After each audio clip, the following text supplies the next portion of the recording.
कोई आश्री संपदा के, कोई दैवी संपदा के हैं, सब अच्छे हैं। ज्ञानी सबको देख के प्रसन्न है, उसके लिए कोई बुरा नहीं। तुम्हारे लिए प्रहलाद अच्छा है तो हिरण्यकश्यप बुरा है, उसके लिए वो भी अच्छा है। वो कहता मैं तो आया ही हिरण्यकश्यप के लिए, तुम लोग समझते हैं मैं प्रहलाद के लिए आया। हिरण्यकश्यप के लिए कैसे आए? बोला उसने ही विचित्र मौत मांगी थी, उसके लिए ही मेरे को ऐसा रूप धरना पड़ा। भाव भक्ति के कारण छिन्न छिन्न रूप धरा। तो उसने ब्रह्मदेव से यही वर मांगा था, अंदर न मरूं, बाहर न मरूं, जड़ से न मरूं, चेतन से न मरूं, सुबह न मरूं, शाम न मरूं, तो मनुष्य से न मरूं, जानवर से न मरूं, हथियार से न मरूं। तो ऐसा रूप किसके लिए धारण करना पड़ा? प्रहलाद के लिए। प्रहलाद के लिए तो नारायण रूप ही काफी था उसका, तो उसी रूप में वो उसको मानता था।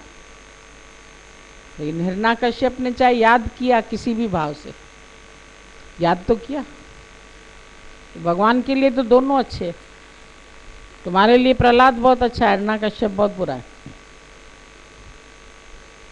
लेकिन उसके लिए तो वो कहता मैं तो आया ही उसके लिए, युगे युगे मैं अवतरित होता हूँ, पाप का नाश करने के लिए, सत्य की स्थापना करने के लिए।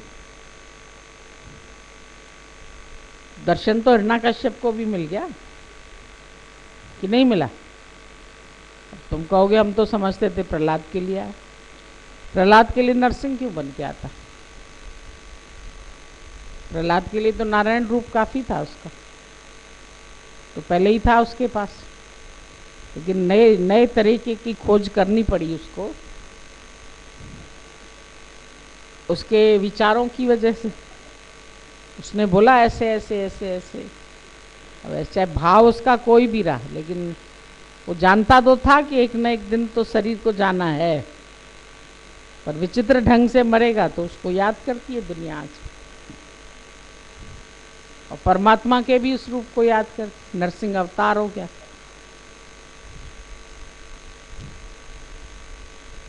तो परमात्मा के लिए कौन बुरा कौन अच्छा? तुम्हारे लिए ये असुर है, ये भक्त है, ये अच्छा है, ये बुरा है।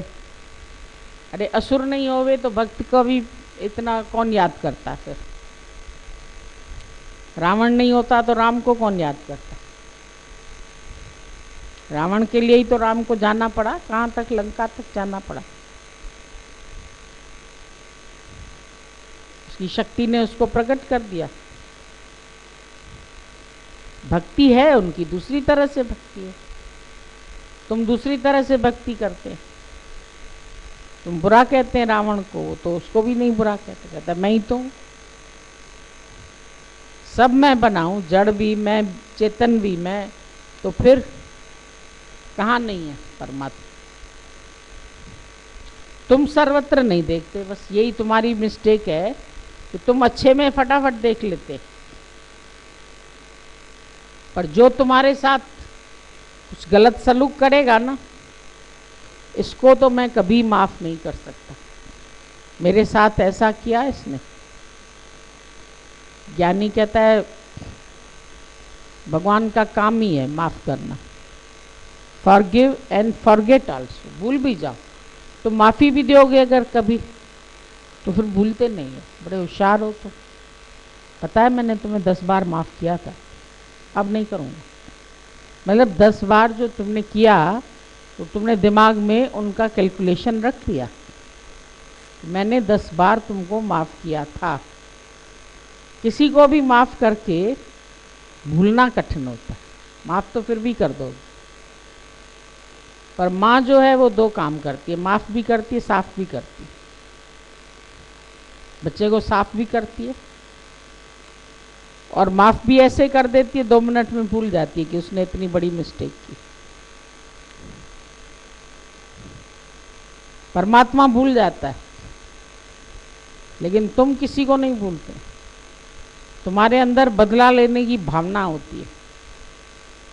तुम ताना मारने में देर नहीं करेंगे, बहू को, बेटे को, उसको उसको। मन में पहले ही संभाल के रखते हो बात। जब वक्त वो कुछ ऐसा करे गड़बड़, तो उसको टर्न करने में देर नहीं करोगे,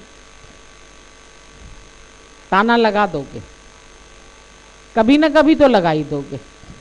फिर भूलता थोड़ी हूँ मैं कुछ, मैं भी कहीं ना कहीं तो याद रखता ही हूँ तुम्हारी बात। मुझे भी पता है सब मतलब के यार है, तुम ऐसे है, तुम ऐसे है, तुम ऐसे, अगली पिछली सारी कसर उसकी निकाल देगा। इतना पुराण अंदर भर के रखते हो बातों का, तुम कलेक्शन बहुत है तुम्हारे अंदर, भूल नहीं सकते, इसीलिए दुखी सुखी होते। तुमको दुखी कौन करता है? तुम्हारे ही सारा अंदर का उल्टा सीधा कलेक्शन, उल्टी सीधी खबरें, उल्टी सीधी बातें, क्यों सब याद रखते? हर बात को उसी समय भूल जाओ, हंस के सुलझा दो, बात को खत्म कर दो। क्रोध आने का मतलब ही नहीं है। फिर कितना क्रोध में अपने आप को जलाते हो, आवेश में आ जाते हो, अपना भी खून जलता है, दूसरे को भी जलाते हो। आ जाता है गुस्सा, बस हम क्या करें, हम नहीं रोक सकते। भगवान को भी गुस्सा करते हो, भगवान को भी ये करना चाहिए, ये नहीं करना चाहिए। तेरे राज में अंधेरे अंधेर, रोटी नहीं किसको किसको मोतियों का ढेर। उसके राज में भी अंधेर है, वहां भी इंसाफ नहीं दिखेगा तुम्हें। दादा ने बोला इंसाफ देखो, impartial justice is the purest mercy of God. जो कुछ हो रहा है, जिसके साथ भी हो रहा है, वो उसका ही हिसाब किताब है कर्मों का। इसीलिए इंसाफ, शुक्र करो कि उतना ही दिया है, अधिक नहीं दे दिया है। इम्पार्शियल जस्टिस है, उसके पास कोई पार्शियलिटी नहीं है। रिश्वत और सिफारिश नहीं चाहिए उसको, जहाँ रिश्वत और सिफारिश से काम नहीं बन सकता। तुम भगवान को कुछ भेंट चढ़ा दो, कोई चीज़ चढ़ा दो, तो भगवान तुम्हारा जल्दी भला कर देगा, ऐसा कुछ नहीं है। उसको तुम्हारी टके पैसे की चीज़ें नहीं चाहिए, तो क्या करेगा तुम्हारी चीज़ों का? उसके पास कोई कमी है क्या? उसके पास कुछ भी कम नहीं है, शहंशाह खुद ही है।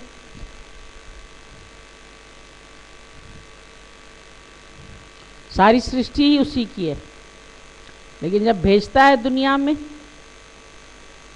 तुमको हाथ में कुछ नहीं देता है। तुम तो बोलेंगे लड़की को खाली हाथ कैसे भेजे, दहेज दे दे, लेकिन जब वो तुमको भेजता है तो बिल्कुल खाली भेजता है, वस्त्र भी एक नहीं देता। क्या नहीं दे सकता है, लेकिन देता नहीं है। और सभी को, चाहे शाहूकार है चाहे गरीब, बराबर है उसके लिए हिसाब किताब। रिश्ते होते हैं, वो भी तुम मान लेते हो, वो तो बिल्कुल अकेला भेजता है, अकेले आए अकेले जाना है। ये बात हमेशा याद रखो। तन के वस्त्र भी उसने तुमको नहीं दिए थे, वो भी यहाँ उधार में मिले हुए हैं तुम्हें। क्या है तुम्हारे पास? तुम्हारा कुछ है? तुम्हारा वो होता जो तुम साथ ले आते। बिल्कुल अकेले अकेले भेजा और खाली भेजा, मुट्ठियों में भी कुछ नहीं था, भले बांधी हुई थी मुट्ठी तुम्हारी, तो खोल के देखा करो, बच्चे की मुट्ठी में कुछ नहीं। और सबके बच्चे एक से होते, चाहे अमीर हो चाहे गरीब हो, एक ही तरह से पैदा होते, एक ही तरह से रहते और एक ही शमशान में जाते। मृत्यु भी सबकी एक ही तरह से होती, भले तुम अपनी तरफ से उसको 10 कपड़े चढ़ा दो ऊपर से या 20 चढ़ा दो, तो प्राण तो ऐसे ही जाएंगे, पार्थिव शरीर तो ऐसे ही पड़ा रहेगा। उसमें कोई भगवान के पास भेदभाव नहीं है। तुम लोग भले भेदभाव रख लो,